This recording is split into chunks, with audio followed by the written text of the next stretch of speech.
This is an ABP Life podcast.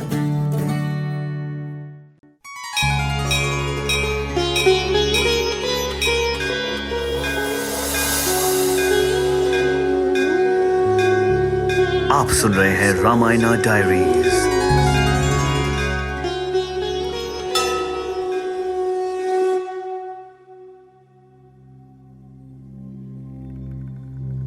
जय सिया राम। वो कौन था जिससे लक्ष्मण ने ज्ञान लिया? वो कौन था जिससे राम जी ने आखिरी वचन सुनने के लिए कहा? वो कौन था जो सारे विद्वानों में एक था? वो दानव राजा जिससे राज्य शास्त्र और कूटनीति के महत्वपूर्ण पाठ सीखने को कहा था। आप सुन रहे हैं रामायणा डायरीज और मैं हूँ Sonal.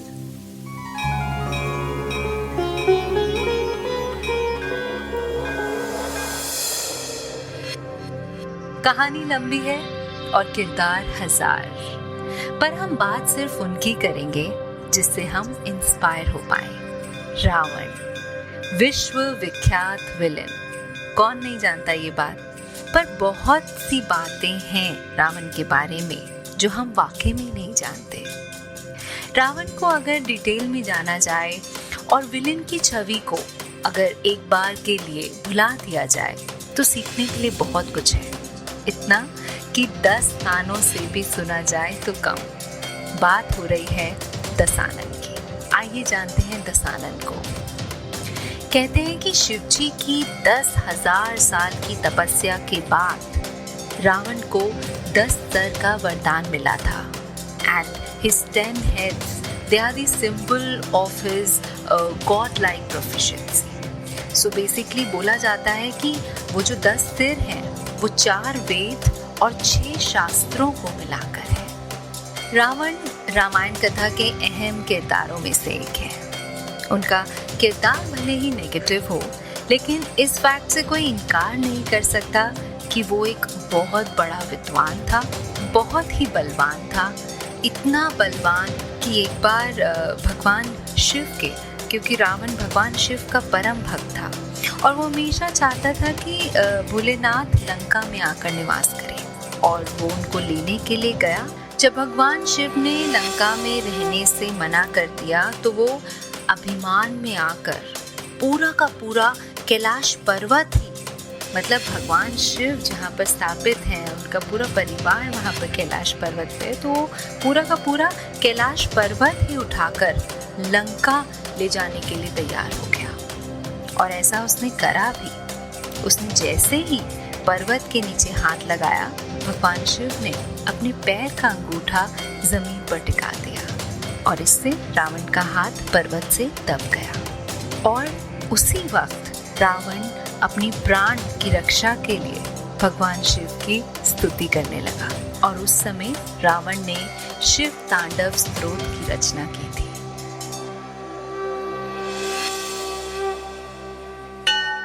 So see, everything has a history and a thing attached to it कि हर चीज़ का एक महत्व है। अगर हम उस महत्व को जाने तो शिव तांडव स्तोत्र, जिसकी हम पूजा करते हैं, अर्चना करते हैं, सुबह सुनते हैं, इसकी रचना भी रावण ने की थी।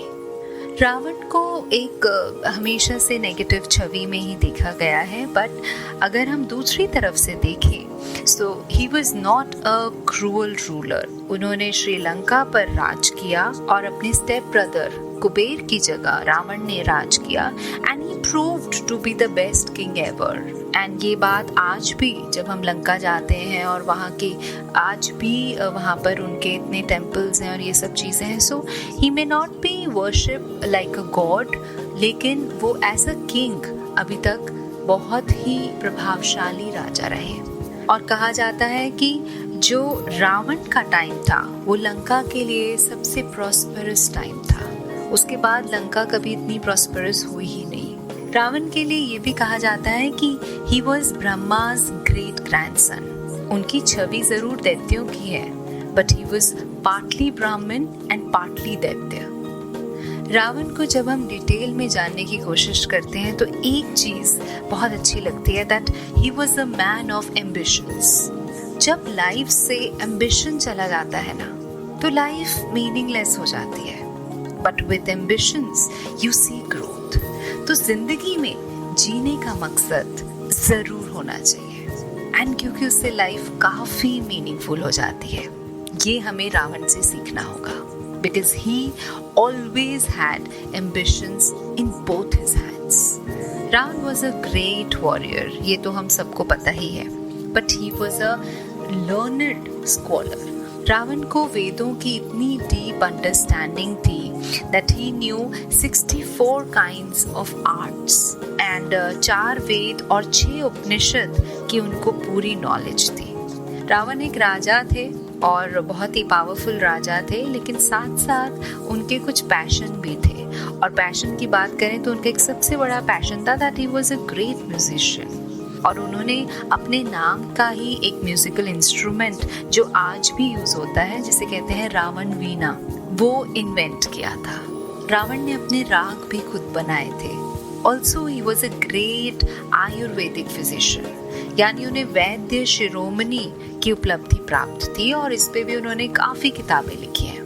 एक किताब की जब बात आई तो साथ ही रावण संहिता, अगर आपने पढ़ी हो, it is known as the holy grail of Hindu astrology, that was also originally authored by Ravan. तो ये कहने में कुछ गलत नहीं होगा कि ही वॉज मल्टी टैलेंटेड। मतलब एक राजा है तो अपनी गद्दी मिल गई तो सिर्फ गद्दी का अभिमान ना करते हुए ही वॉज मल्टी टैलेंटेड।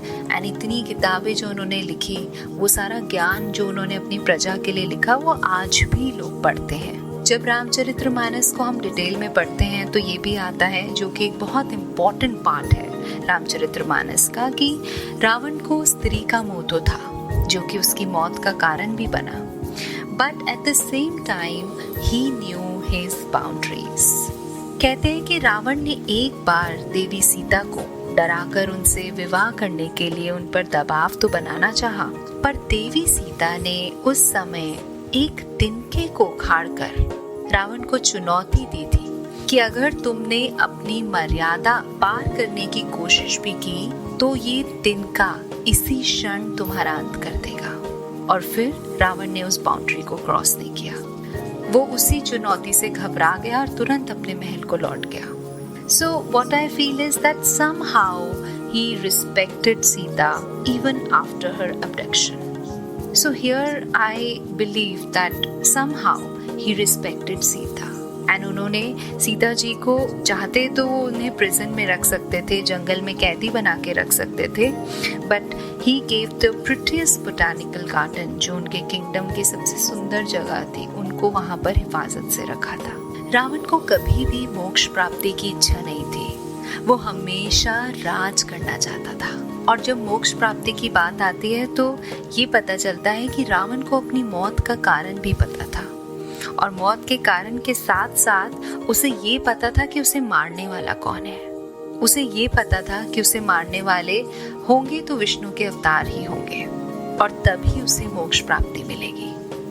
अपनी डेडिकेशन की वजह से रावण को कुछ ऐसी सिद्धियां प्राप्त थी जिससे वो he could actually control sunrise and sunset. And जब उनके पुत्र मेघनाद का जन्म हुआ तो रावण ने सारे प्लैनेट्स को ये इंस्ट्रक्ट किया था कि वो अपने 11वें घर में चले जाए, और वो 11वें की बजाय 12वें घर में जाके बैठ गए थे।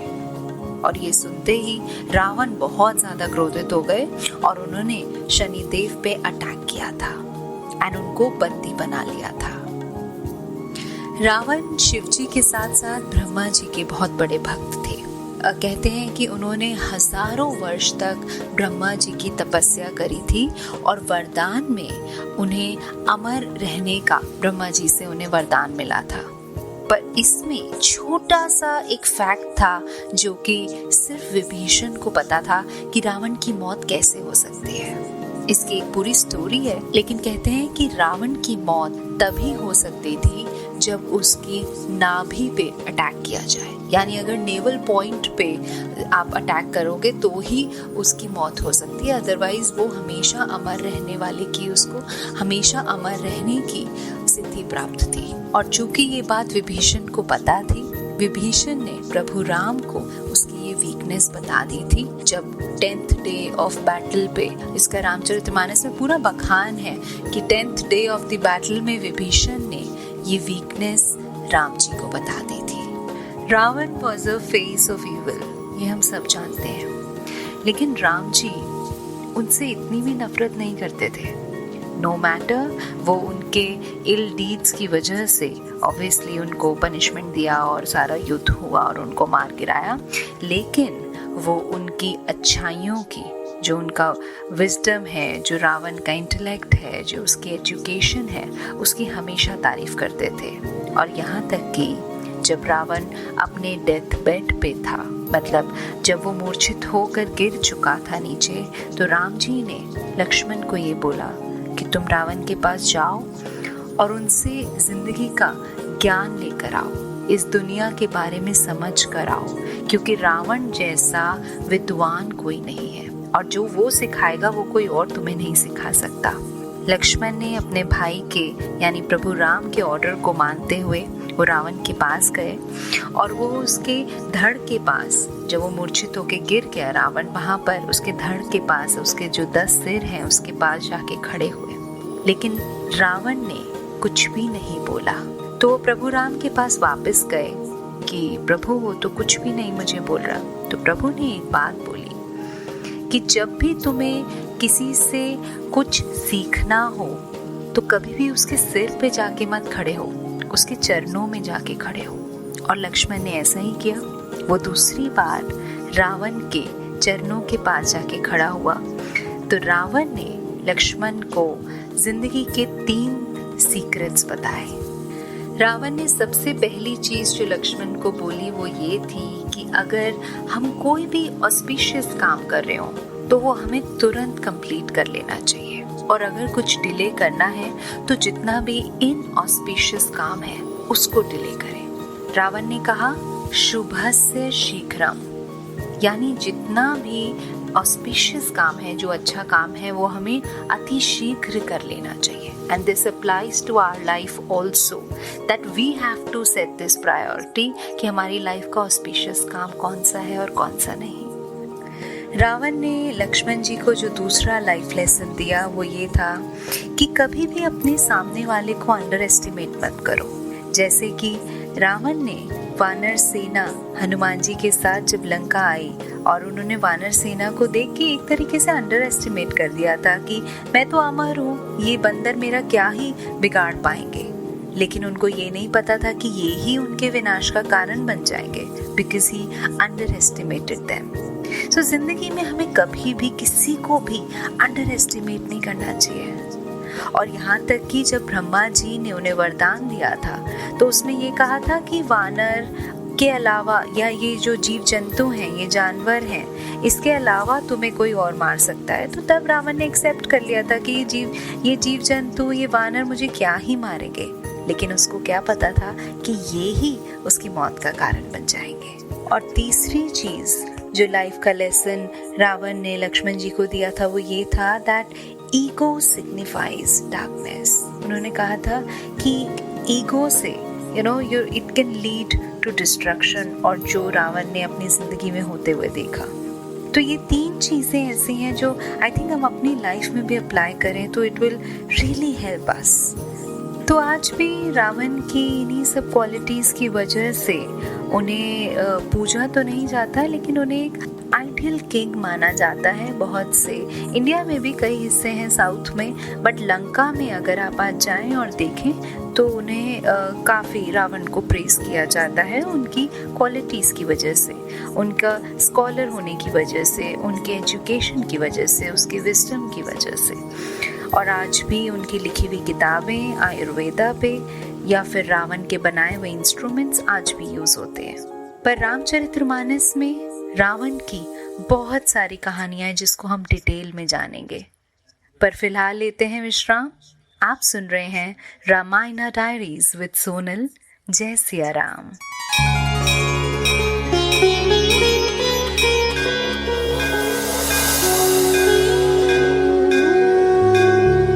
आप सुन रहे हैं रामायण डायरीज।